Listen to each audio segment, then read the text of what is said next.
আমাদের দেশে জ্বালানি তেল এবং গ্যাসের কোনো সংকট নেই, সেটা আমরা পরিসংখ্যান দিয়ে আমরা দেখিয়েছি, মাননীয় মন্ত্রী দেখিয়েছেন। এখন কিছু কিছু বিষয়ে আমার না বললেই নয়। আজকে মাননীয় সংসদ নেতা বগুড়া সফরে আছেন, তিনি নেই। তার প্রত্যক্ষ নির্দেশনায় দেশবাসীর সুবিধার্থে যাতে দ্রব্যমূল্য বৃদ্ধি না হয়, জনজীবনে কোনো দুর্ভোগ না আসে, সেই জন্য আমরা একটা টলারেবল মাত্রা পর্যন্ত এইসব জ্বালানি তেল এবং গ্যাসের মূল্য বৃদ্ধি হতে দেই নাই। সেটা মাননীয় প্রধানমন্ত্রীর নির্দেশনায়।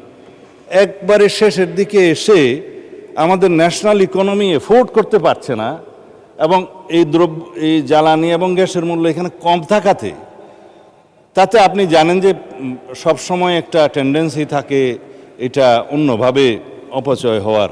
আমি খোলাসা করে বলছি না, বা পাচার হওয়ার। সেটা বন্ধ করার জন্য, একটা ডিসিপ্লিনে আনার জন্য আমরা জ্বালানি তেলের কিঞ্চিত মূল্য বৃদ্ধি করতে বাধ্য হয়েছে সরকার। তা এখন এই বিষয়ে কোনো সংকট নেই। সুতরাং আমি মনে করি মুলতবি রেখে সংসদের অধিবেশন এই আলোচনাটা করার প্রয়োজন নেই। তবে যেহেতু মাননীয় মাননীয় বিরোধী দলীয় নেতা বিষয়টি উত্থাপন করেছেন, আমি অনুরোধ করব আপনি দয়া করে 68 বিধিতে ওনাকে একটা নোটিশ দিতে বলেন। এখানে সংক্ষিপ্ত আলোচনার সুযোগ আছে, অ্যাকর্ডিংলি আপনি আপনার সিদ্ধান্ত দিতে পারেন। এই অনুরোধটা আমার পক্ষ থেকে থাকলো। ধন্যবাদ।